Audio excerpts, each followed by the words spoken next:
So, you need to hastily disguise yourself for a kinky sex party, and you can only use the things that are around you right now. What do? I've got a tiny field notes booklet and my water bottle. Okay, so I feel like if you go in wearing just those, you should be... I've got like a little claw staple remover, so I think that's going on or around the nipple. It has to. There's no other place for it. I have some SPF face cream, some dairy-free chocolate. Excellent. Oh my god. Excellent. And this rubber band ball that I've been putting together so I can concentrate on movies and keep my hands busy at the same time. So I'd say you're all set. Yeah. Those are going around your balls, obviously. Yeah. Obviously. Lube up one, eat the other. And chocolate, just free for all. Help yourselves. Yeah, I brought this as my gift to you from my country. This is part of my culture. We can't eat things anymore. Swallow it whole or not at all. Oh dear.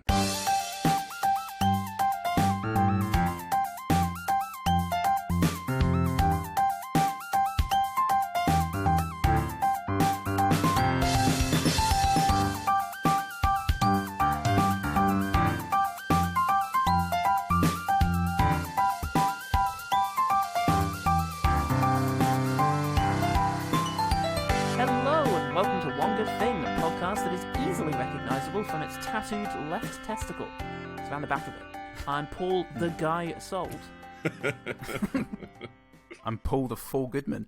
Yes, once more under the breeches, my friends. And we are joined in our mighty trouser adventure by Stuart Watkinson. Hello, how you doing, everybody? Hello there. Hello. I am... Tell us about you and your potentially criminal endeavours. I am a high school teacher and a podcaster and a writer. So I have two podcasts, one of which is on an extremely long hiatus because two of us have had children this year. Selfish. That is Committee Quest, which is a D&D actual play.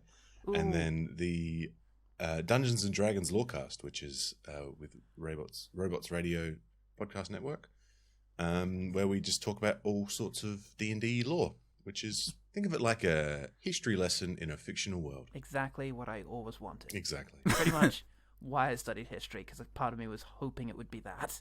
And it wasn't. I hope you have a very long episode where you talk about potential crop rotation techniques in medieval Faerun. Yeah, well, that's what we're just coming into that. We're just getting into the juicy stuff. You know what I mean? You gotta hold that. Stuart has bloody dared us to experience every last bit of Trojan Warrior. Theo, baby, I think tonight is gonna be something special for you.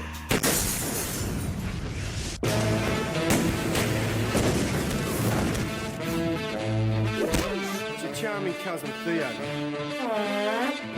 What's the silly pig done now? We must have Theo! Shit. They've upped the price on Theo's penis to 50,000. Yeah. Yep. And I'll start this by apologising because It really does. My memory of this, and which wasn't a great memory, really didn't match up to how bad this really was. You were looking back with rose-tinted glasses. Yeah. Yeah. Oh, the halcyon days of Trojan Warrior. Yeah. The 2002 film proved extraordinarily hard to find. Somehow Stuart found it on YouTube under the title A Crazy Australian B-Movie brackets VHS Rip. There's a cinematic experience for you all.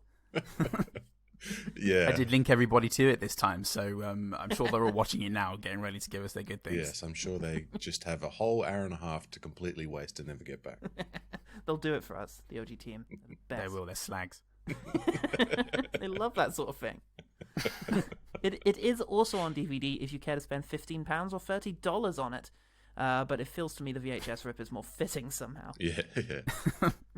The film is the only feature from director Salek Silverstein, who is now working for 10 Feet Tall Advertising in Victoria, Australia, and also the only feature film of writer Hedley Gritter, who is now the presenter of The Party Show on Triple R Melbourne Radio, I think. Oh, wow, okay. That's filled in some gaps I didn't know existed. Suddenly things make sense now. Makes a lot of sense about the outer suburbs. Yeah. The film was released in the US under the name Kick to the Head. The film stars now retired heavyweight kickboxer Stan the Man Longinaitis in his final of 4 acting roles. Guess his career now? I know. I googled this, so we'll leave this to Paul. Public speaker. You fucking You're so close. Oh, shit. I mean, he's a martial artist. Yeah. So you go around to like schools scaring kids off of drugs. Or onto them. He is a motivational speaker. So he's a Tony Robbins type. Oh yeah. He also runs a personal training business as well. So he's got like a team of other bro dudes that work underneath him too. Fuck yeah. I can see that. Yeah. Trojan Warrior 2 waiting to happen. Can I just film him doing his day? Oh god. And that's everything that I could find out about the production of this movie.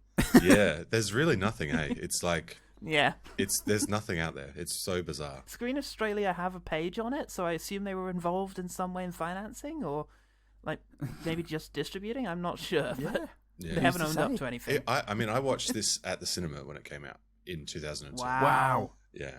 That's hard for me to imagine. So it was like not a weird, like, you know, it wasn't like a little art house tiny cinema. It was like a megaplex. God. 30 cinemas place. What was it back in 2002? A Hoyts or Marion Megaplex, whatever they are. Yeah, no idea. No idea. I can't remember now. But it was like it was me and my friends, 6 of us, and maybe 2 other people in the whole cinema. And that was it. And the 8 of you Friday saw night it at the movies and spread the words from there. Yeah, and that's how it grew in fame. You know, like it was just word of mouth, and that's why so many people have seen it. 8 became 16, 16, 32, 32, so on. Back down 32, to and 16 it sort of somehow. stopped at yeah, the third generation of viewers lied about it and said they hadn't seen it. You can't get this on a census. Critics were no, not this one. No, not one. Couldn't find one. Yeah. There's 2 links on IMDb to critic reviews that, and the pages are now. Like, long they gone. don't exist. Love that. Taking them off. From Harry Knowles, Ain't It Cool News? But the Australian version of that. Yeah. Harry Public, Shitcam. meanwhile, not really. But a couple though. Cry Z on IMDb says, after watching about half of this movie, I noticed something peculiar. I found myself constantly switching channels on TV to see what else is on. Not exactly a good movie trait. I hate it when I notice that. Hang on a minute. When did I stop watching Trojan Warrior? Oh god. Now, I thought it was taking a bit longer than usual to highlight all of the names for the 3-man database. This movie has 303 performers credited in its IMDb cast list. And they've almost all of them have got like names. Like almost every character has a name. Yeah, they have a name. It's like a fucking Pynchon novel or something. It's ridiculous. Diligence. Man. I imagine that was from the Warriors scene. Oh god. Yeah, Yes, maybe it could have been from the Warriors scene. Yeah. Oh god. Well, look, all I can glean is the guy who played Theo was in Ghost Rider, and some guy playing a character named Lim was in Outcast. So there's good Nicolas Cage adjacency going on, but otherwise nothing significant. Yeah. Dang. Were they filmed in Australia? Outcast, I wouldn't have put it past them. Yeah. This movie's set in the Middle East and China, if I remember correctly. Yeah. Could well have been. A bleak, barren place. Ghost Rider, I'm not sure. Maybe, actually. I feel like that's a thing. Yeah. Could be a thing. Didn't I make the nation of Australia a 3-man once, and Ghost Rider was part of the reason? Oh, you did, actually, yeah. They've never recovered. It was a real death now. Did you notice that Slash is credited in this as well? Yeah. I don't know. I did see that. Yeah, Slash, as Slash, Slash. yeah. Right. Like, I don't know. Maybe he's in a TV in it, but I don't recall seeing Jesus Slash. Christ, well, I know Chopper is briefly in it. Fuck me. Where does Ajax keep the photo of his mother? Which is and he's on the like the poster, like he's in that film for maybe 6 seconds. It's the Mike Tyson in Reality Queen thing again, isn't it? Yeah, exactly. Yeah. Jesus Christ. All right, Stuart, you Carthaginian fight man. How come we all watch Trojan Warrior? Why you do this? Why you do us like this? I'm really sorry. Well, I like me and my close friends. We have a bad film night where we watch bad films all the time, and this was one that kept coming up. And I noticed you guys were looking for films and one good thing about a bad film, and I was like, hey, there's this film that I went to the cinema and watched, and I fucking hate it. Can I swear on your podcast? You can absolutely swear all over our podcast. Cunting can, yeah. Cool. Fucking cunting bullshit balls cock. So the Trojan Warrior. We'll just intercut those throughout your dialogue. Weirdly seamless. Yeah, so I saw this at the cinema and it was terrible and never saw it again. There is, quite honestly, the only thing that I could remember was the thing about the money, which isn't explained, but that's okay. And I was like, here's a bad film. I bet you, go on, let's find a good thing about this film. It's a good bet. Yeah. It's a safe one. Yeah. I didn't know. All right, well, as I prepare to take an uncharacteristically backseat position in this particular rundown, I ask with trepidation what happens in this here film. How do we start? Make a gif out of your face just then, Stuart. That would sum it up for all time. So I did come up with my own title because okay. Whilst it's Trojan Warrior here and in the States it was Kick to the Head, I feel like it really could have been summed up, and it would include the plot as well. The hunt for Theo's dick. Yep. That is pretty a like that's, wonderful premise. Yeah. Pretty much. Yeah. You gotta love that opening sequence though. Fart joke, stock sound effect, jump cut. Oh, Theo! Good morning, Theo. Very first part of the movie is the fart joke. Yep. And then we have not David Thewlis show up as Detective Saunders. And he's got a proposition for little Theo. I need you to testify. The DPP's going to drop the case without a live witness. Monday morning, you're in the witness stand. Now, I'm going to give you a chance to live. Get back of that piece of garbage Peroni and shaft a few of my bent colleagues on the way. That's interesting. I think I'm going to call him not Daniel Craig later on. We also get a quick shot of boob, crucially. Yeah, within the first 3 minutes, there is a quick shot of a boob, and it's like a real close up too. Like it's. Oh yeah, it's not. You don't want to miss that. Don't worry, lads. Don't worry. Saunders is actually the only actor that's kind of had a career. Who, the guy playing detective? Yeah, or the guy playing Detective Theo? Detective Saunders. Oh, Theo's had a bit. But yeah, they've both got pictures in their IMDb profiles. Yes, crucially. If you look through the 300 actors in there, there's about 5 with pictures, so you can see what they've done.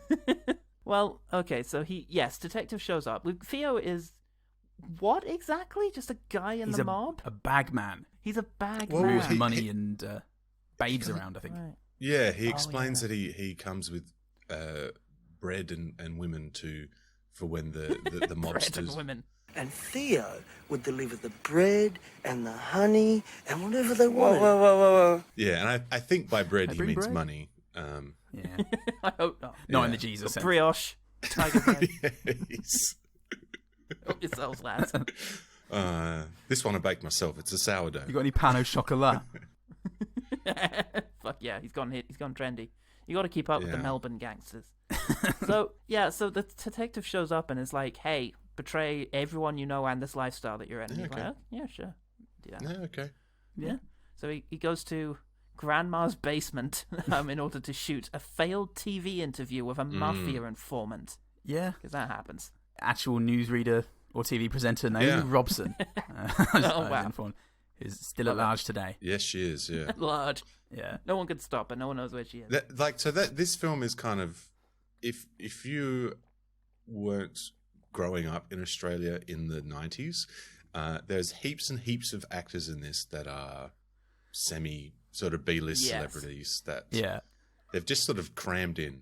I did wonder why there was such a lengthy Run for Your Wife style cast list, and why so regularly the movie would stop dead to focus on people I'd never met before or since. Yeah. So that did explain a fair amount. Yeah. But not enough, crucially. Yeah. Something goes wrong in the middle of this interview. No! There's an electrical fuck, and it the box that's altering his voice explodes briefly, and it illuminates his face so that all the gang people who have a good visual memory can spot him easily as Theo, the guy who has a tattoo on his bollock or penis. Yeah, which becomes a penis, which becomes a crucial method of identifying him. He's the guy with the big penis with the tattoo on it. Which as opposed to his visible and memorable But they face. never explain what the tattoo is. It's always just he's got a tattoo on his dick, and then it's not like maybe Stuart. Did Tarantino reveal what was ever in the briefcase? Do we know what Bill Murray said to Scarlett Johansson? Don't turn it up. Beautiful mystery. Never it is turn it up there with that sort of level of mystery. But Theo has a cousin named Ajax because of the title of the movie, maybe. Or could it be something else? I don't know. Ajax is world-renowned heavyweight kickboxer. Stan the Man. The guy. Stan the Man. Stan the Man. Get it right. Stan the Man. He's the man. Stan the Man Winston. And he's going to go save his brother from the Warriors, which is essentially going on. Lots of gangsters all out to try and get Theo and his weird dick. I do have a note about just one sentence about Ajax here. Okay. The fuck happened. That's all you need. The fuck happened in Ajax's life. So Ajax appears like he should be a complex character. But he's obviously not. But he's kind of like Joaquin Phoenix, and you were never really here. There's you get lots of hints that there's a lot of shit going on. He's apparently special forces, and he may have killed his wife, Brad Pitt, in Once Upon a Time in Hollywood star. So preempting Tarantino there, but she's also not dead. I don't know. Yeah, and not searched. Find out at the end. Wow. Twist. Oh god. Spoilers, everyone. There's a saucy scene in a brothel. And I can't help but feel that if I were the filmmakers, I'd have spent a bit longer in the stock music library trying to find something that's a bit more erotic.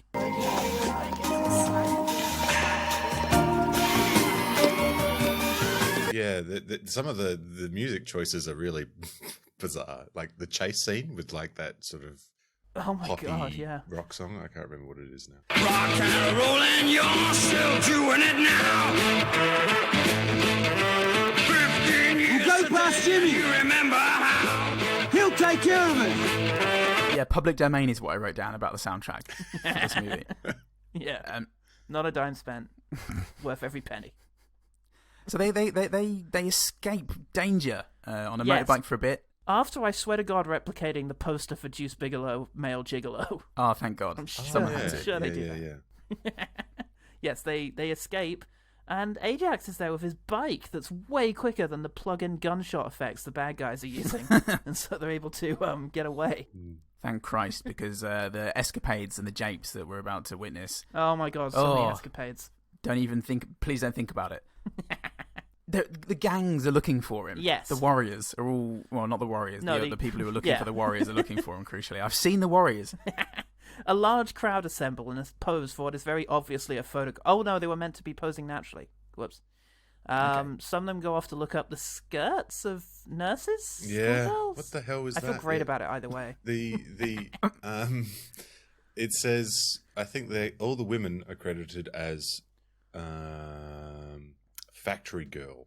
Oh, right. But they also have names. So like Factory Girl Amber, Factory Girl Bernice, Factory Girl Shandy. Complex characters all. Yeah, like why did they get a name? I don't understand. But anyway. Very much stripper names that strippers don't call themselves anymore after meeting these men. I have so many questions about the nature of Australian industry, but we're going to have to move past it. Save that for the OG team. The dress code is particularly worrisome. Yeah. Oh my God! So there is a particular gangster who Theo ratted on, on which he ratted, called Peroni, and he is the one who put out the call, and he's got his own stuff going on. Is he the one with the paint-on beard? No, he's the one with the that's Mark Jacko Jackson, Paul, Australian footy legend. Mark Jacko Jackson, who 80s. just yells a lot and raises his hands in the air. I hate your guts, and I never want to see most of you ever again. Well, he's my new favourite actor, everybody. And I just decided to look him up after Nell pointed out that he was a footy player, and his entry on Wikipedia includes the line, Jackson's colourful and enigmatic personality often resulted in clashes with officials and teammates, which tended to overshadow the fact that he was also a capable full forward. Yeah. So get out of by here. Mark Jacko Jackson. We can't have you back in here. You're too colourful. There's some really interesting stuff about that guy. He was clearly just like a criminal, I think, because he started doing tours around Australia with Chopper, and they would do guest speaking appearances together. And you could, like footy clubs and stuff would like pay to have Chopper Reid and Mark Jacko Jackson come and chat about their experiences. Like Chopper Reid would sit there and talk to a football club about murdering people. It was really super weird. For those that don't know who Mark Chopper Reid is, he's like an underworld figure from Melbourne. He's passed away now. Bad dude. Yeah, really bad dude. Yeah. So, speaking of bad dudes, they go to a kebab shop and get into a fight because two guys recognize Theo's penis, which you just... Yeah. Oh, it's so rare that would come up, usually. But you don't know Theo. Clearly. He's wearing a dress at this point because he got it from a... Was that from the strip club? No, it's an apron, isn't it? It's an apron. They went to a kitchen, remember, for no reason. Yeah. He went to the kitchen. That's it, a restaurant kitchen. He got... Ajax got that. He stole an apron and he threatened some guy who didn't want to help him. Yeah, that's going to be basically looks the like format a dress for the movie. Yeah. Going to see someone that is connected to the past that we never see again is a thing that happens in this film. Yeah, so that you can crowbar another presumably Aussie celebrity. I imagine that chef is someone that maybe they were a chef or a friend, or I don't know. It's Australian Guy Fieri. Yes, it is. Yeah. How is Guy Fieri not Australian? That's madness. Guy Fieri. Imagine trying to say that if you're Australian every day. What's your name, sir? Don't. Guy Fieri. There were some single-frame jump cuts, which are either a very poor stylistic decision or the VHS is deteriorating. It's impossible to tell because this is the early noughties. It was Tyler Durden. Now, Daniel Craig goes and visits the Minister. The We're going to find out How did you know where we were keeping Theo in his weird dick? Oh, that. Yeah. I've got a note about that. So just before he goes to see the minister, he goes to an office clerk, and I just really liked the realism in there, in that he says the code name, which is, I can't remember now, rat catchers or something, and she's like, one word or two, and he's like, one word, and then when he puts his password in, she's like, you need to put your password in, and when he goes to put his password in, she like looks away. And I'm like, wow, the office realism here is just amazing. That attention to detail. But from that password enter, he's able to find out that the minister has something to do with this, and we go to the minister. Yeah. There's a bit of a contrived blowjob joke. Why do you need your secretary hanging around all the time? Permanent head. And I thought you just licked ass. And then they try to do a thing where the main character walks out and walks his crotch like into the camera, but they don't cut soon enough, so he kind of just walks up to the camera and presents his crotch. we see him stop walking. Gold. Oh boy. And after this, is this when they go to the Equinox party? Not quite, because somebody they like gets killed, and then someone Stav.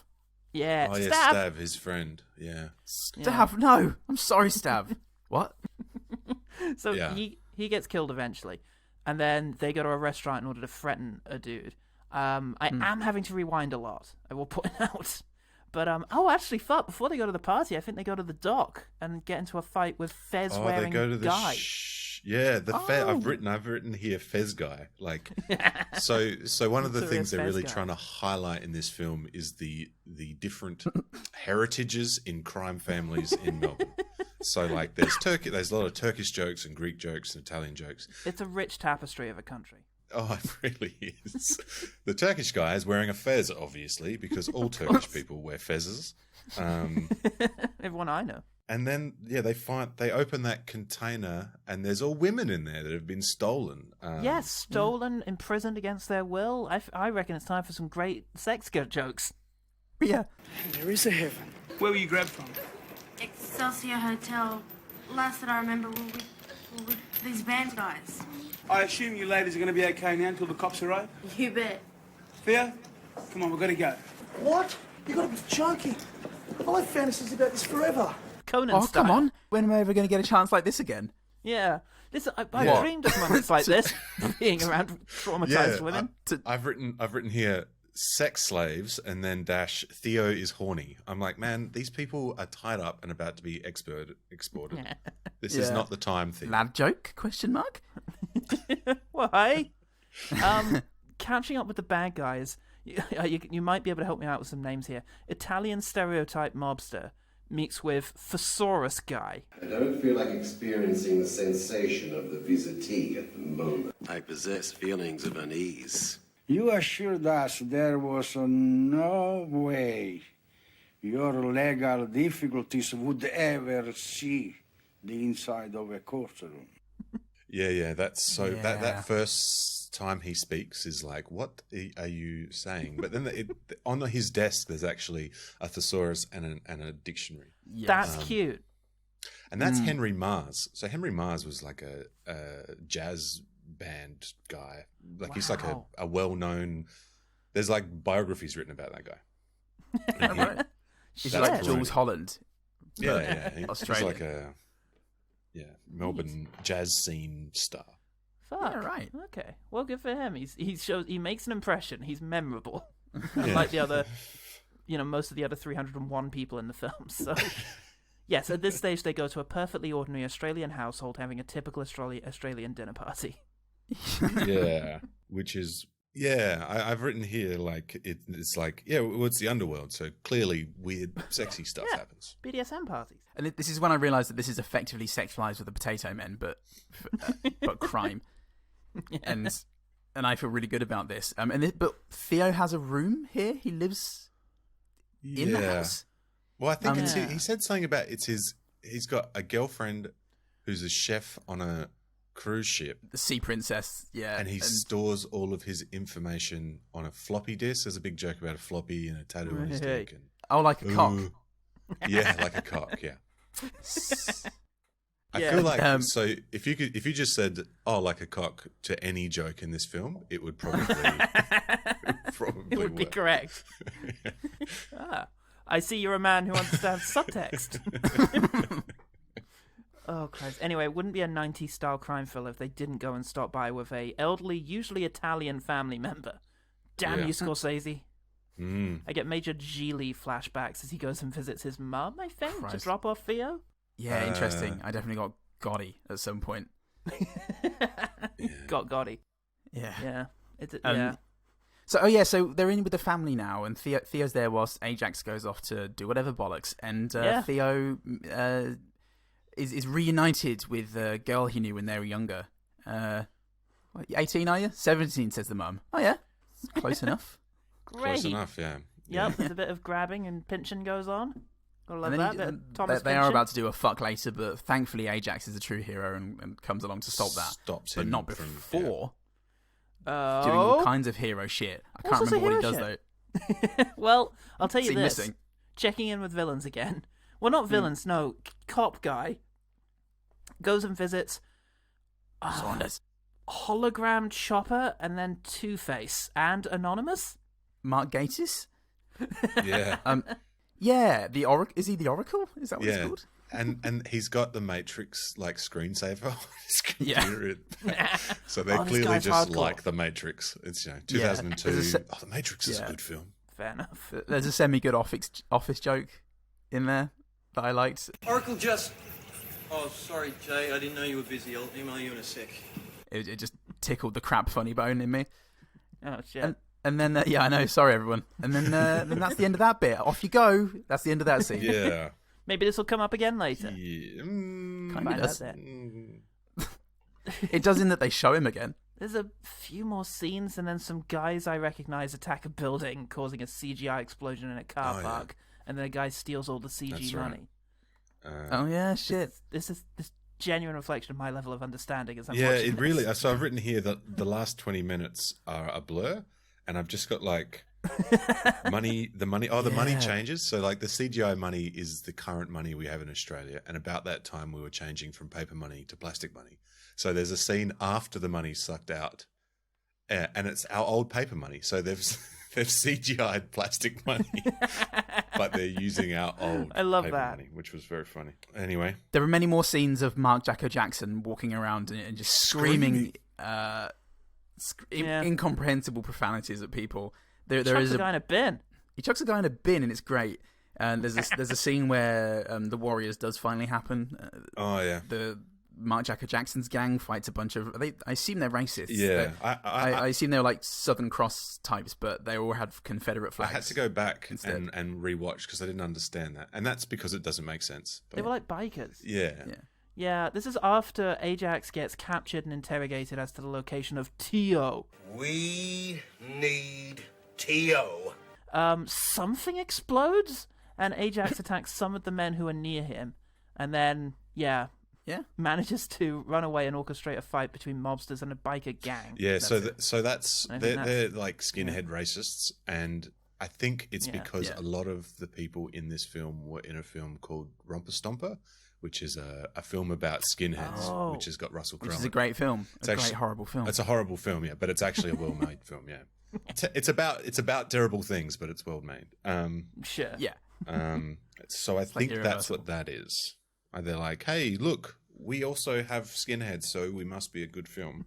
With some of the guys dead, he goes back and he meets with Theo and prevents statutory rape, I guess? Yes, he does. Depending on what nation you're in. Yeah. And they decide the safest thing to do at this stage is to lock the witness into a no-exit vault, which they've mostly secured. Yeah. They've given it a once-over. Left the window open to air it out. Didn't check the cabinet, though. Is there anything in the cabinet? No, mate. Nothing in there. It's fine. There's never been anything in that cabinet, honest. Not even worth your time. Haven't checked since 1970 when this guy from a Kung Fu movie snuck in there. It might still be in there. We don't know. Yeah. I'm willing to risk it. And that guy is Tang, and they were looking for him earlier. There was a fight involving him earlier, and now he's here. Mustache man. Yeah. Yeah. Wait, wasn't he? Oh, anyway. he I just realised I don't care. Stuck in... This is a problem now, because Theo is locked in an impregnable vault with evil gangsters, and there's absolutely no way in. No worries, though. He's going to knock them out with something by shoving a red thing into a vent. Yeah, Ajax gets a message on his sat-nav to tell him to turn around because Theo's in danger. Oh, yeah. Is that Mark Gatiss doing that? It could be, yeah. It's not just the insane technology we've been burdened with in Australia. Broadband, only. 1 megabytes per second download speed. No one will be able to live that fast.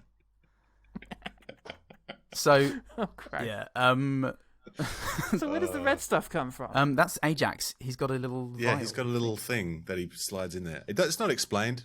Doesn't say what it does. It sounds as if just always has that. Yeah, well, it sounds as if they're all dying. Like the sound effects they've used, they're all like, and you kind of think they're about to die. And then it was like sleeping agent. I can't have Theo, no one can. Yeah, it's really weird. But yeah, they all go to sleep and are mildly woken up hours later. And Theo has a boner, just so you know. So like when they open that door, he's got a boner. Definitely. It's like that's amazing. Yeah, I love it. But oh no, the bad guys managed to slip again. Just when you think it was over. Time for one more chase. There's an actual stunt. And then... Actual stunt? Oh, I love that. There is a stunt, yeah. With a stunt I did remember the stunt. I enjoyed that. Yeah, everyone. Oh man, that was worth waiting for.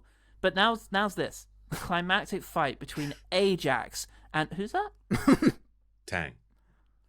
Is that Tang? Well, the mustache guy's Tang, right? Yeah. So he shows up after the young athletic guy gets beaten. I've just said here that they should have called this film, it shouldn't have been called Kick to the Head. It should have been Kick to the Thigh. Because that fight that he has is very realistic for kickboxing, and that kicking in the thighs and the legs is really good. However, in an action film, kicking people in the thighs 5 times in one fight is not actually exciting to watch. Oh, that's got a smart. It's going to be bruised there. He's got a corky. Oh, jeez. He's going to have a limp for hours. He's down. Oh, yeah. So mustache guy gets beaten. Yeah, and I think that's it. Tio goes to prison. And he's getting let in. Probably, I don't know. He gets let in, and as he's being let in, he explains that he always carries a Trojan brand condom on him, and he's the Trojan Warrior. Awkward freeze frame. What do you like? A condom? Good old Bruno, huh? What are you doing with that shit? You got a cord. Hey, always be prepared. Why do you think they call me the Trojan Warrior? Hey? You're a fucking man. Hey? What do you like? Yeah, that's, and the best thing about Trojan brand condoms is they're the ones that are sold in the toilets at pubs. Like they're the nasty $2 things. Love it. Unripped for nobody's planet. Oh, Christ. Well, so Stuart, how did you find it on revisit? Oh. Does it everything you remembered? I remembered. Oh, I remembered the money thing. So yeah, it was everything that I remembered. I actually watched this film twice. So I watched it, and as I was watching it, things kept happening, and I was like, "What is like? Surely they would explain this." And so I went back and watched it again this morning with a fresh mind. I don't know if I wouldn't put this in my morning routine YouTube video. Like I get up every morning and I watch Trojan Warrior. And then you go to work. It sets you up for the day. Fresh. But it did highlight kids. a few things. So like his tracking thing that's on his bike. Like I only actually saw that the first time right at the end of the film. And I'm like, where the fuck did this come from? But it is explained earlier on with one sentence. Just one sentence. It's tracking, and he points at... I was slipped it when he was pushing that guy's face in the bowl. Yes, he did. Oh, see, I didn't even see that. Yeah, you see. That's the thing, is you look away to write a note and you miss 3 plot points that may or may not come up again. And all the stuff about Jax. Like Jax is he was special forces, and then he was seconded by the police to work to infiltrate the crime family, which is really where the Trojan Warrior thing comes from. But then the police screw him over and he goes to prison, and somewhere in there his wife is killed, but we find out that she was actually just captured, and he doesn't go and find his wife or ask any questions about that. No, he finds this out and he just carries on with his life. It's man. Very interesting. So overall experience of watching it? Oh, it was really good. No, it was tedious and boring, and for the one better thing, I have a very long list, because as I was watching it, I was writing down the things that they were attempting to do, and how other films have done it so much better. Yeah, I have too. I have some of those. Yeah, we usually stick to one a piece, but I wrote down 5 or 6 this time because it was just look, there are so many. Come on. Well, in some ways, that's kind of a merit. It's like this movie is trying to do so much. Mm-hmm. It's fairly ambitious in terms of what it's tackling. And so you have got the room in there. If you focused on any one of these things, other filmmakers have taken any 2 of these ideas and made really great works. Yeah. Yeah. It just... one thing I was thinking about watching this movie was the mark of a great movie for me is the ability to surprise me. For something to happen in there that I hadn't thought of, or I didn't think I would be able to do. Just something that even takes me out of the movie sometimes with appreciation. And this film quite obstinately doesn't have that. It's very much it's scene, and it's just a series of events with nothing inspired in there. Bad movies also have the capacity to surprise you. It's just that it's because of incompetence rather than genuine attempts. No one would have predicted last week, Texas Chainsaw Massacre 4, that a plane would just descend from the sky and take out one of the main villains only to disappear and never be heard of again. That's surprising. It's not very satisfying, but it's surprising. Yeah. So, and similarly, why is this man just picking up another human being and chucking him in a bin? I wouldn't have guessed that would be part of this movie. Yeah. I don't know what it means or how it's going to come up again later or what it says about the characters. Yeah. It's a long collection of sort of toilet humor and sexist jokes, and that there are elements of that 20 years ago in Australia, certain groups of people and subcultures and stuff like that would have found funny, but it just really is not. And it probably wasn't that. I mean, obviously, me watching it as a 17-year-old 20 years ago didn't think it was funny either. Even though, a lot of the humor probably should have made a 17-year-old laugh. I don't know. Yeah, it's hard to say. Sometimes it just hits you wrong. If you don't feel like this kind of humor is coming from a place you can relate to or feel safe in, then it can just feel mean-spirited and shit. And it is quite shitty and mean-spirited. I feel like it may have been pitched at teenage lads, but it was pitched at stupid teenage lads. And yeah, hey, they need something to watch too. I think I was thinking a lot of Vinnie Jones throughout this because Mark Jacko Jackson fulfilled a similar role. But even what was it, Mean Machine and things like that he was in. Even though they were still kind of shoddy, they still they're way more competent, and they actually have they're actually cohesive, and there's something driving there, and stakes and tension, and and like at the very least an understanding of that. Whereas this film, for me, had a few wonderfully ridiculous moments, but it never quite transcended to the hysteria of a Neil Breen or a Birdemic or something like that, or not Battlefield Earth. What was it? Is it Battlefield Earth? Depends what you mean. Battlefield Earth, but also whatever we fucking watched recently. Oh, what the Invasion Planet Earth? Invasion Planet Earth. That's it, guys. Right. Yeah. It never transcended to that. It was these few little reprieves, and then just desperately trying to focus on this movie and being repelled because I didn't have any investment in anything. Yeah. Like, and just lines that really, I think even at the time weren't like. So there's a line where he says most of the money was delivered by cyberspace. I'm like, it's 2002. People were calling it the internet. Like, no one's calling it cyberspace in 2002. Yeah. They're trying to be cyberpunky. Really, yeah. Very so strange. Dumb. I saw this described as Melbourne's answer to Lock, Stock and Two Smoking Barrels, and I saw that in a couple of places. It is on the poster, so I'm guessing without punctuation. I'm guessing that came from the filmmakers, and that's how they pitched this to investors, because the intent is clear. We've got loads of characters. We've got interweaving groups. We've got a slightly kinky sense of humor, cheeky lads, stylized crime story. It's very Guy Ritchie. Here's the thing. The movie does lack the visual and editing panache of Guy Ritchie, which does get overlooked quite a lot. The guy's quite a stylist. Yeah. The characters are not very memorable or interesting or kind of, attention grabbing. Like, you think of Lock, Stock. Remember that gangster with the... Nick the Greek and... Oh, yeah. Yeah, Nick the Greek's like a tiny character, isn't it? For like how long? And yet you remember him because of who he is. And the guy who set fire to a guy because he tried to change the channel when football was on. Like, he was great. He had a great voice, and you remember him. Yeah, that's right. Yeah, I do remember him. He's really good. And he just turns. He's like, "Can we turn the channel?" And he's like, "No." That's like excellent. Yeah. Exactly. So like that's the kind of thing you need to be doing if you're going to have this many characters and groups. You need to make everyone a bit memorable. And you've got these two leads who do have character types. One of them's no nonsense, the other one's the kind of Joe Pesci and Lethal Weapon style kind of chancer, fool style character. But they don't get much of a chance to show off their character together. They don't. The scenes I actually like best between them is when you're just getting a sense of who they are and how they relate to each other. Yeah. You don't get a lot of those. A lot of the time it's just kind of exposition. There's also the big difference between this and something like Snatch or Lock, Stock is the characters may be the same, but the approach and the point of view that we get as viewers is completely different. In Snatch and Lock, Stock, it's very much, yes, these are terrible or like horrible people, and you absolutely wouldn't want to be in a room with any of them.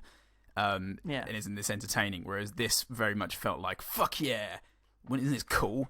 We should all be gangsters. Yeah, I think that's an Australian thing, like Australians have there's a real love for criminals and underdogs. Ned Kelly. Like Ned Kelly is the prime example. And then we have Chopper Read, who was in this. Now, Chopper Read was a standover man who stood over other drug dealers, but would do things like chop their toenails off and chop their toes. You're getting a bit long. You're getting a bit long, love. You'll never wear sandals again, you slag. Sorry, chop their toes off and like burn people with blowtorches, and he's a real. That guy cut his own ears off to. He's at work. But he's the sort of person that was invited into people's football clubs to talk, and Australia has this real sort of idyllic view of the crime world, but also completely never cross when there's a red man though. Yeah, no, never. You get nasty looks if you do that. Yeah. There's criminal, then there's insane. Yeah. That's right. Chopper never crossed at a red light. That's right. Oh, Christ. Yeah, so there is that. That's a very interesting aspect to it, actually, because, yes, I think with things like the Guy Ritchie movies, there is a level of condemnation in there, too. Yeah. Although, I don't know, you think of... Well, it's like a zoo. It's like, thank Christ there's a glass between us. Yeah. I guess so, but, like, I don't know, Lock Stock is hard to follow on first viewing as well. Like, it's hard to keep track of who the fuck all these people are and the groups that they're in, but... it keeps you more entertained scene by scene. So even if you're not completely following how it all fits together, this scene that you're in is weirdly tense and involved, and you kind of know which characters you're meant to sympathize with and which ones are genuinely dangerous, and so you're invested in it. And that's what makes it a cult film, is that individual scenes and lines are recognizable and quotable, whereas this there's nothing in here. Like, I was trying to like, what's a thing that I could say that would everyone would remember, and there's probably no single line that I could say that you would all remember. Yeah, exactly. It's not easy to pull off, and Guy Ritchie has regularly struggled to do it since. Yeah. It's I don't know, I think in terms of this movie, I think it just needed to live in its individual sequences more. You know, flesh out scenes a bit more. Fewer scenes where characters arrive, espouse exposition, and then leave. Sometimes forever. There was also that scene with, like, the big boss, who was clearly more powerful than the other boss. Oh, yeah. And it was like the big boss. I've written the big boss. Why? Who? Never seen again. Yeah. So like, there's this whole scene about him, and he just doesn't appear. It'd be like Star Wars if the Emperor didn't come back in Return of the Jedi, and there was just that one scene in Empire where he talks to him on a hologram. Who was that? Oh, never mind. Who was that?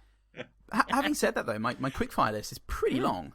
I've got so many little bits in there that really tickled me, or I just thought were great. Just tiny things, I guess. There's a fair amount of imagination here, and some of the things they've achieved, considering how cheap this obviously is, are fairly impressive.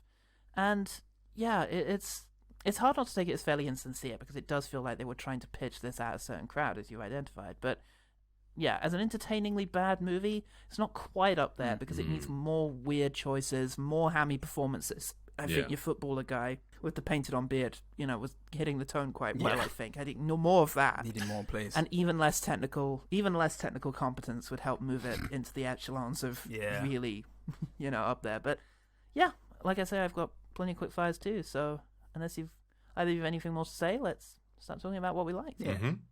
Okay, let's quick fire. Right. Quick fire. Cool. So at the beginning, when Saunders comes in to proposition Theo, he gets his second in charge or whatever to go in the other room with the woman, and the copper goes, "Let's go play president and the intern, shall we?" Which is a really weird, bad line. But then and then she goes, $50, Popper, or Copper, whatever. I'm gonna say Popper. And then near the end of the scene, probably Popper, where Saunders is he's like calling for him. He goes, "Hey Saunders, you got $50?" And it's just it was set up and payoff. And I wasn't expecting it from like how that scene had been going. Small mercies.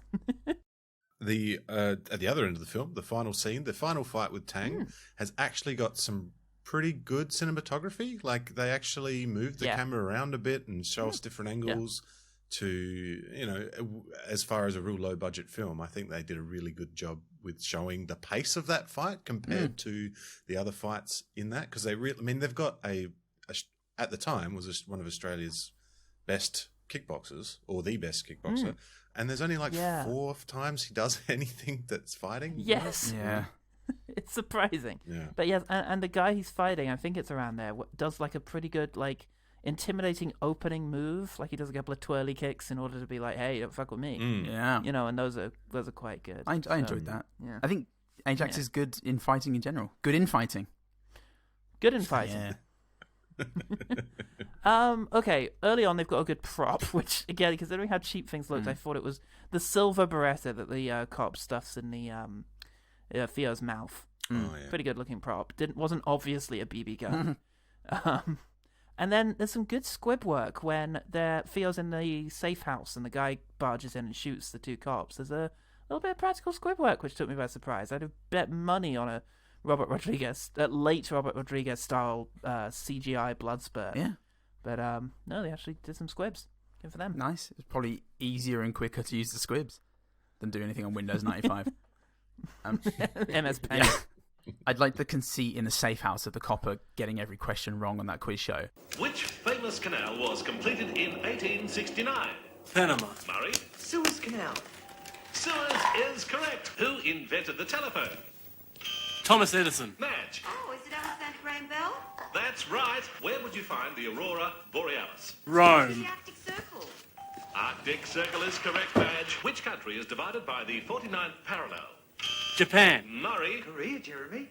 Well done. And they just stuck with that, and they only semi-drew attention to it at the end. And it was, yeah, it was nice. Good.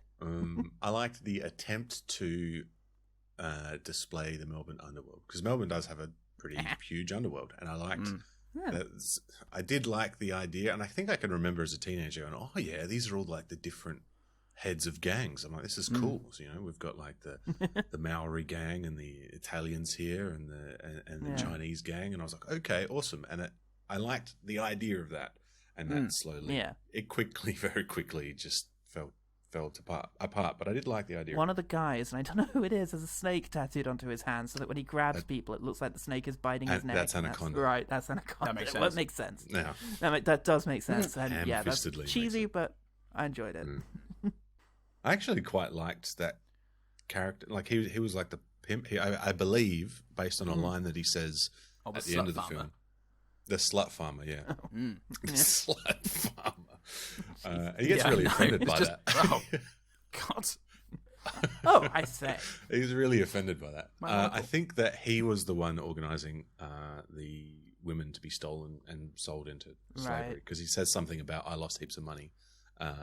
So I think that's where he comes to. Heaps. Heaps, mate. They were heaps good, those bitches. Heaps good. Yeah, heaps good. I've got a heaps good jumper, by the way, because it's a thing in South Australia. Fuck yeah. I'm picking up the lingo. Yeah, he's blending right in, man. It's really good. Actually, do you know what? A few years ago, I said to my boss, I was late coming in, and I went, oh, God, the train was rammed coming in. And she went, oh, my God, really? Are you okay? Yeah, it was a bit smelly, but... The smell of death. You need to go to the hospital immediately. Yeah, there's a line when it's something about... We were babysitting Theo. Yeah, with geniuses like this guy. Well, they're ex-geniuses now. I like the frankness quite of that. Good. It's very good. No, it's quite good. It's fairly ballsy, the shots of him naked on a bike in like public, just driving around the place. That's fairly... Yeah, that was fairly dramatic. I enjoyed it. And there was some fairly good filming of it. I actually quite liked some of the footages of Melbourne streets and stuff, and like them going over. They're going over that bridge. I've forgotten the name of the bridge now. That big bridge in Melbourne that sort of goes around the outside of Melbourne, and you can see the city. That's when they're on the motorbike. I was like, oh yeah, that's cool. That makes me feel like I'm in Melbourne a bit. Yeah, Melbourne architecture is iconic, and I was sitting up every time there was an establishing shot, or they pulled up on a street in the northern suburbs or around Footscray or something, and going, where is that? Wait, have I been there? Yeah, and it was I liked that. Yeah, they did well with that. I don't know when this was. Maybe this will trigger a memory in one of you. The line. Hey! Not that shit. That shit.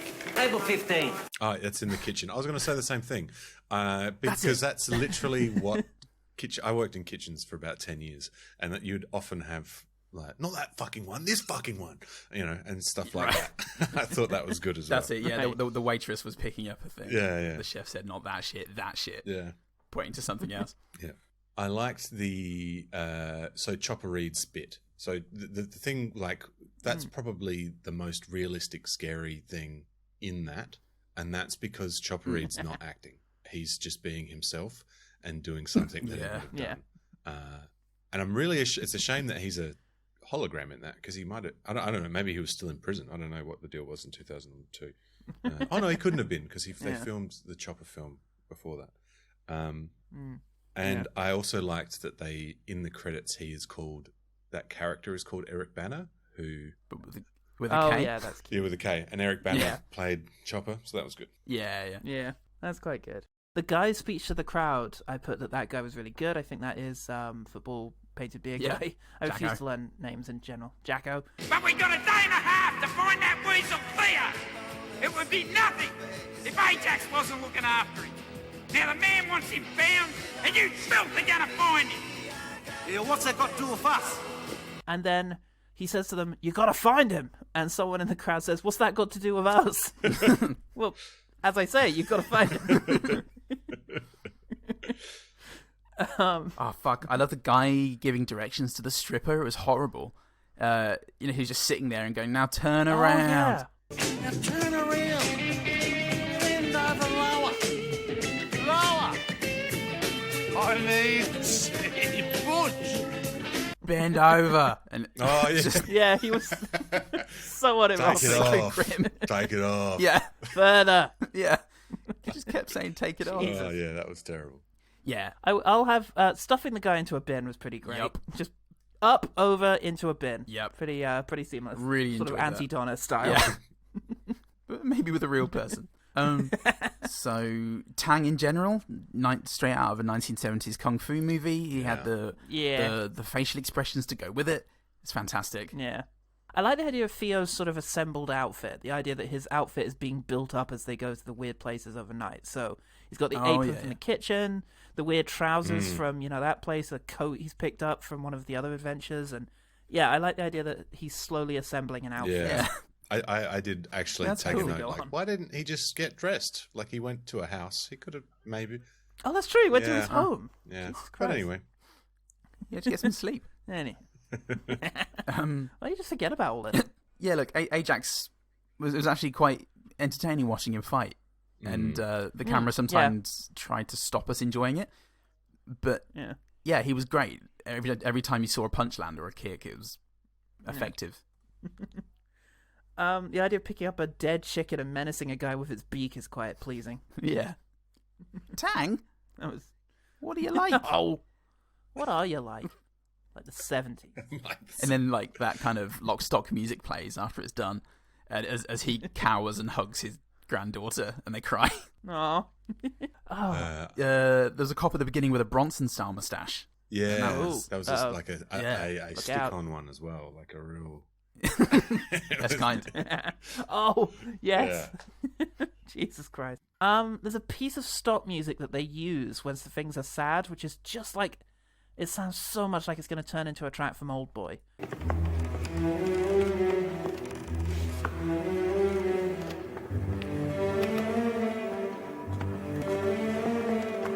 자유라 어딨어? 잘 가라. 어딨어? In that good fight between the two obviously trained martial artists, Ajax gets the upper hand by squeezing the guy's dick. Yeah. And the position of his hand on that guy's thigh suggests that guy has a big old dick. Yeah. It's quite a way down the thigh. Yeah. And it's quite a handful. Like it is a girthy boy. The fight between the biker mob and the everyone else was quite good. And there were some good stunts in there. People getting picked up and chucked through tables and getting things broken over them. There was good moments in that. There were some punches and things in that looked really good. Like people were, like they were really having a fight. I also think they totally nailed stupid racist Australians. Like I think the line is something like, "Get them out of our homeland." It's like, okay, white Australian, you don't really understand your history, do you? But that's cool. I thought that was, I liked that. Yeah. I liked the Greek Godfather type guy. He had a real wonderful, lazy, ambling delivery. How much are we paying each year to your man in the government? But what can he do? What can he do? I do like Jacko's response to that. Can I kill him and everything he loves? I thought that was I thought that was good. He delivers it like face, like he's bending over to deliver it to Peroni, and you can't see his face. He's completely obscured by Peroni. Yeah. Classic. Star plays. Perfect. Okay, so when the guy has managed to gain control of the vault and can open the door whenever he wants, it's due to open at 9 a.m., but he now has the ability to unlock it. He phrases this by saying, I can make it 9 a.m. whenever I want. More lines like that is what I needed. Yeah, fuck. I love the lady answering the door at the Equinox party. It was ridiculous. Ajax had to deliver the line, blessings to you, or something, and Theo was going, look, it doesn't matter. As long as you say that, we'll be in. And she welcomes them, and then he goes to say it, and she continues her welcoming, and it's this faux poetic nonsense.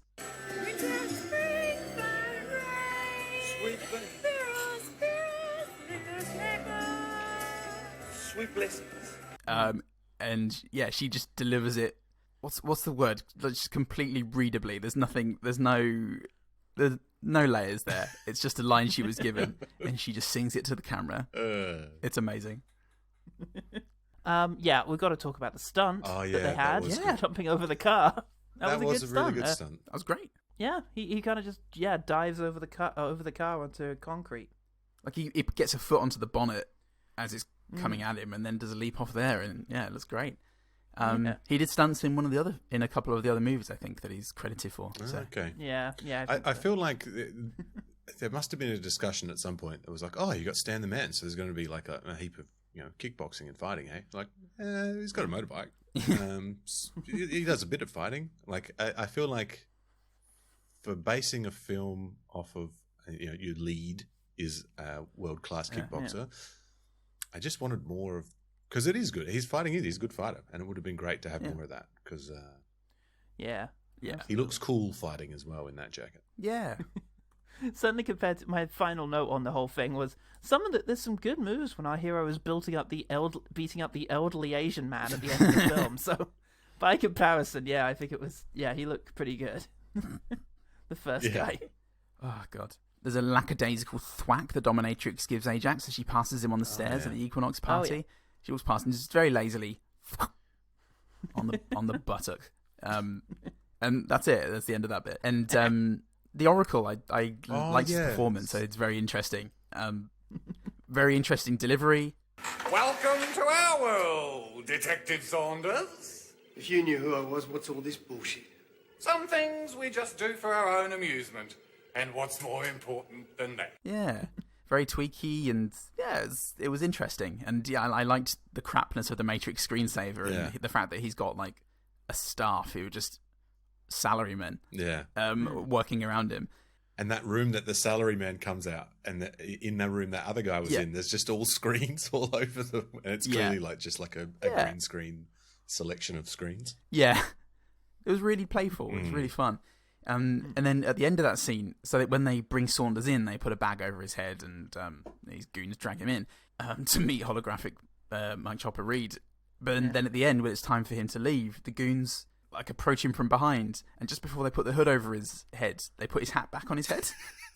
And it's just a nice little, there you go, mate, before they blind him again. And then, the final one was just a throwaway line at the end where Tang is being dragged into the courts, and Ajax goes to start on him again, and he's dragged back, and I think Saunders goes, save it for the courts, where the real fighting happens. That's very good. Silly. Excellent. Okay, well, that is pretty much all we have to say about this here Trojan Warrior. But what did the OG team have to say? I will be astounded. What did we hear back from the OG team, Monsieur Goodman? Yeah, Christ. My friend Aaron will probably listen to this. G'day, Aaron. He lives in Ireland. He was with me in the cinema when we watched this 20 years ago. Wow. Oh, wow. Ground zero. Yeah. And he was the one who found the YouTube video. Oh, fantastic. He's my hero. He really is an amazing man. But I think the one thing he will remember also is the money and how crap that was. Oh, big dreams. Small beginnings and lofty dreams. That is your friendship. No, nobody from the OG team got in touch. No G team this week. Oh, wow. Oh shit, no G team. I hate it when it happens, but hey, they got lives. They got busy old lives. Well, right now. How did it take me like 200 episodes to come up with no GT? Yeah. As we all feel a shared shame at that, it's time for us to talk about the one better thing. The one better thing. And I think we should start with Stuart. What have you got for us in terms of the one better thing? So if you're looking for like cool Australian gangster films, there are 3 that I can suggest. Two Hands with Heath Ledger, set in Sydney, is actually a really good. Like the criminals in there are like Aussie criminals. Like the head gangster is a guy called Pando. And, you know, Pando's fucking crazy, mate. You know, like that's really quite good Australian gangster stuff. And then Chopper, it's a bit more art house, a bit. It's a lot more violent, but you know, it's a much better film. And then there is a film that is probably more in the same vein as this, called Getting Square, which has David Wenham in it, who has the best character ever called Johnny Spittieri. And he's a heroin addict, and he's very funny. So I think that's options there. And as we've talked about, anything by Guy Ritchie, Lock, Stock, Snatch, go and watch that. And then if you just want to watch cool Australian films, you could watch The Rover, which is a post-apocalyptic film. That's great. Really good. Break a Morant, which is a film from the 70s, which is another classic Australians liking people that do terrible stuff. He was in the military, and he got I think he got court-martialed or shot for killing prisoners during a war. The original Mad Max, it's a great Australian film. Rabbit Proof Fence, which is about stolen generations, an Australian film, very good. The Hunt, which is on Netflix at the moment, and has Willem Dafoe in it, set in Tasmania, and I believe it has someone from Trojan Warrior in it. It's got John Brompton, who plays the cop from the start, Saunders. Oh, cool. And the last one, which I haven't seen, but I'm going to suggest anyway because it sounds cool, which is Nightingale, The Nightingale, also set in Tasmania. I've seen that. Is that a good film? Very good. That is good. It's very good. Jennifer Kent is, a newer sort of emergent talent in a, frankly, really vibrant scene at the moment, which is the Australian sort of film industry. I also thought about, and I wasn't going to mention it, but I did think about the true history of Ned Kelly, the fourth film by now, is it Jed or Justin? Which one's the music guy and which one's the director? Justin is the director. The newest film, I think, by Justin Kurzel, and is really, really good. But yeah, The Nightingale's brilliant. It's really fantastic. It's a really upsetting revenge film that's got a lot of talent in there, in front of the screen and behind. Good stuff. Cool. Fantastic. Goodman, what have you got for us? So The Warriors came to mind. Oh, yeah. For sure. Cult classic. The New York gang, the Warriors, are framed for the murder of a godfather of all gangs in New York. And the movie follows them as they make their way back to, is it Brooklyn? Where, Coney Island. Coney Island, that's it. The big Coney.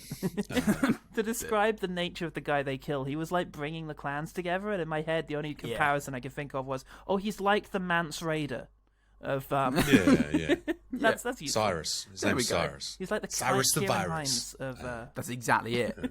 Of this place. I can probably recite that whole scene. It's a very fun film. Dig it. That's good. Love it. They, and they're sort of chased back to Coney Island by the many varied and colourful gangs of New York in this movie. It's really entertaining, and it's just there's nothing else like it. It's the best movie that John Carpenter didn't make. It really feels like a John Carpenter movie. Even the soundtrack, the soundtrack's really John Carpenter-esque. Yeah, that's a good point. But yeah, obviously Lock, Stock and Snatch, they were mentioned on the DVD cover, and that's the obvious analog. Just watch them. But also we've got Takeshi Miike's First Love. Ooh. 2019 movie. A young boxer and a cool girl get caught up in this drug smuggling scheme over the course of one night in Tokyo, and you've got the Yakuza and the Triads. And it manages to be this really tight, witty movie that somehow sprawls across these different characters, and it just kind of functions as a crime farce thriller. it can be very silly in that Takeshi Miike way, very violent in that Takeshi Miike way. It's very entertaining, and it keeps the pace the whole way through. It's really great. Excellent. Well, I have two for you. The first is a movie from 2019 called Les Miserables, which is not a adaptation of the Victor Hugo novel or the subsequent musical. Oh, okay. It takes the title because it is set in the what's it called, Montfermeil part of Paris, and is kind of also dealing with the same themes of sort of abuse of the poor and issues that were in the original novel. It's basically about a guy it's training day, kind of. It's his first day on the Parisian police force, and he's being shown the ropes by these two fucking awful cops who are just going to abuse their power every way that they can, kind of racist and just the worst kinds of people. And it's about the relationship, the tenuous and essential relationship that these police have with the local citizens of Paris, and particularly the underworld. And they navigate these sequences that involve these various crime lords who are completely innocuous too. Like, one of them just does all of his business out of like a kebab shop, which is also a butcher's, and this other guy is like in a market all the time, and it just has this really lived-in quality and a real authenticity here. Cool. It's the directorial debut of Laj Lai. Yeah, distinguishes himself as someone to keep an eye on because it really is quite incredible. And then also I wanted to highlight some young Australian talent, and there's a lot of it going around at the moment because film festivals are somewhat starved for content, and so a lot of Australian stuff is doing quite well because a lot of productions have been able to continue. Baby Teeth was beforehand, and everybody's seen it and is talking about it, and it's great because it deserves it. So I am instead going to talk about My First Summer, which is a film by Katie Found. It's essentially about a young girl who discovers another girl of her age is living in a house off the grid because of her crazy mother, and the crazy mother has just dropped dead.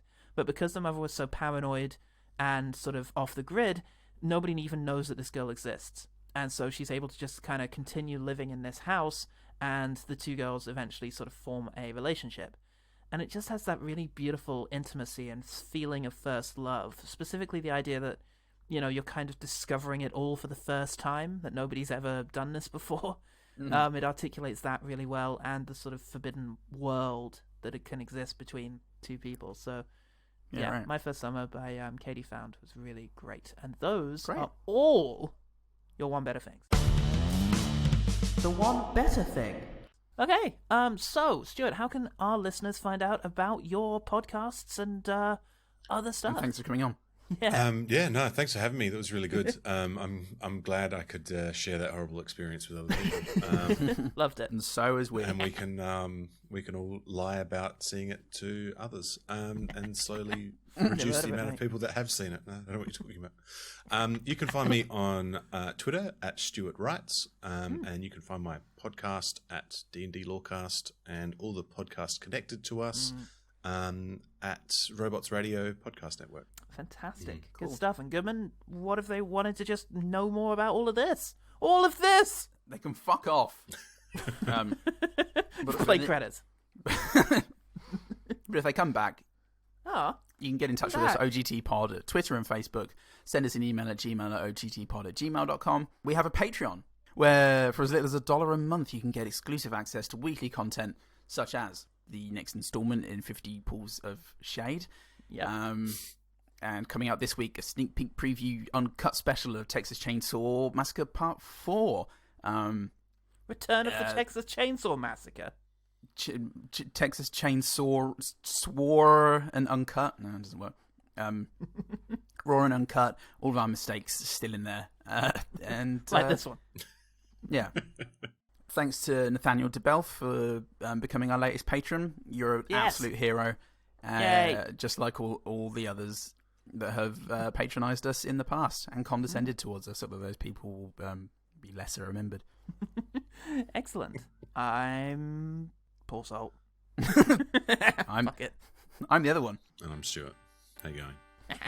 And remember, the one good thing about Trojan Warrior is that it's got enough imagination for probably like 12 films. Yeah. Sure.